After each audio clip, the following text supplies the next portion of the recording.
Bismillahirrahmanirrahim. Assalamualaikum warahmatullahi wabarakatuh. Alhamdulillahi rabbil alamin. Hamdan tayyiban mubarakan fih kama yuhibbunallahu wa yarda. Asyhadu an la ilaha illallah wa asyhadu anna Muhammadan abduhu wa rasuluh. Amma ba'd.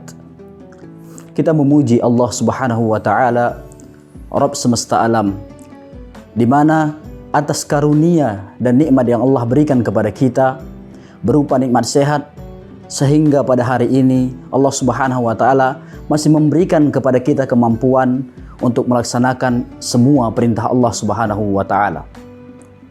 Tak lupa pula selawat dan salam kita sampaikan kepada baginda Rasulullah sallallahu alaihi wasallam. Semoga Allah Subhanahu wa taala memberikan kepada kita kesempatan untuk bertemu Rasulullah sallallahu alaihi wasallam dan berkumpul dengan Rasulullah sallallahu alaihi wasallam di akhirat nanti. Amin ya rabbal alamin. Hadirin makan Allah Subhanahu wa taala, dalam sebuah hadis Rasulullah sallallahu alaihi wasallam bersabda, "Kullu amali ibnu Adam yudha'aful hasanatu 'ashru ila 700 di'fin." Qala Allahu 'azza wa jalla, "Illa as-sawma fa innahu li wa ana ajzi bih." Rasulullah SAW bersabda bahwasanya setiap amalan anak Adam untuknya, dan kemudian setiap kebaikan dilipat gandakan menjadi 10 kebaikan, bahkan menjadi 700 lipat. Kemudian Allah Subhanahu wa taala mengatakan kecuali puasa. Puasa adalah untukku dan aku sendiri yang akan membalasnya, kata Allah Subhanahu wa taala. Hadis riwayat Muslim. Kenapa puasa begitu agung bagi Allah Subhanahu wa taala? Sebab puasa adalah amalan yang terhindar dari pada riya. Sebagaimana Imam Al-Qurtubi rahimahullah mengatakan, ketika amalan-amalan yang lain terserang oleh riya, maka amalan puasa tidak ada yang mengetahui amalan tersebut kecuali Allah Subhanahu wa taala. Maka Allah Subhanahu wa taala menyandarkan puasa bagi dirinya. Begitu juga dengan Ibnul Jauzi mengatakan bahwasanya semua amalan terlihat kecuali puasa. Maka amalan-amalan lain condong akan kepada riya dan begitu banyak godaan yang akan didapatkan. Hadirin makan Allah Subhanahu wa taala. Lantas bagaimana kemudian agar puasa kita berkualitas di sisi Allah Subhanahu wa taala? Pertama, yaitu dengan mengikhlaskan niat kita kepada Allah Subhanahu wa taala. Dalam sebuah hadis Rasulullah sallallahu alaihi wasallam bersabda, "Innamal a'malu binniyat wa innamal likulli imri'in ma nawa." Sesungguhnya amalan itu tergantung kepada niatnya, dan setiap orang akan mendapatkan atas apa yang ia niatkan.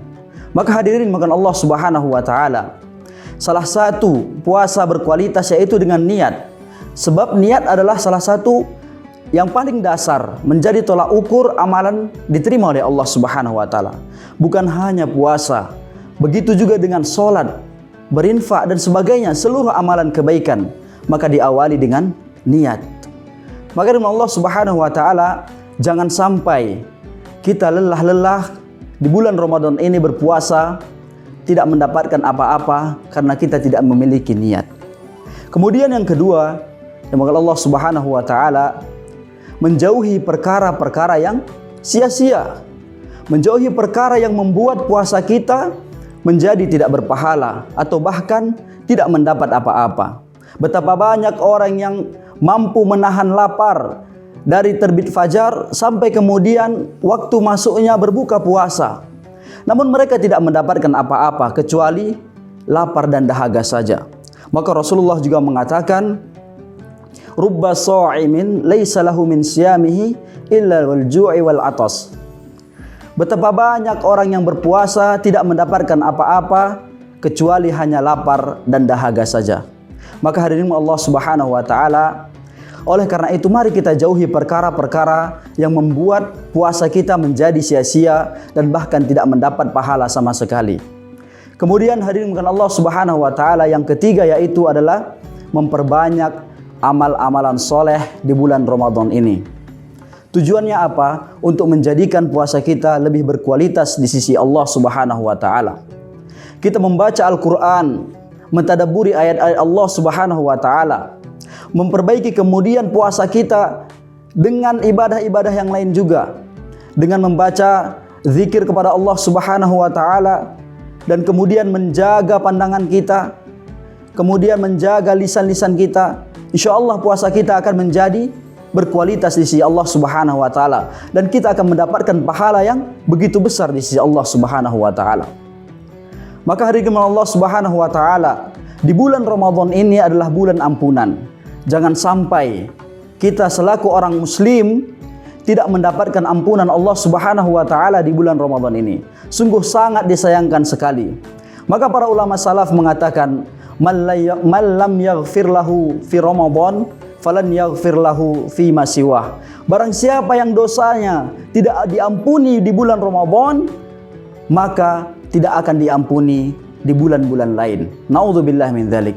Maka daripada itu, hadirin Allah Subhanahu wa taala, kita terus berusaha bagaimana kemudian agar puasa kita berkualitas dan diterima oleh Allah Subhanahu wa taala. Mudah-mudahan Allah Subhanahu wa taala mengistiqomahkan kita dalam berbuat kebaikan kepada Allah Subhanahu wa taala dan bertakwa kepada Allah Subhanahu wa taala. Amin ya rabbal alamin. Hadanallahu wa iyyakum ajmain. Assalamualaikum warahmatullahi wabarakatuh.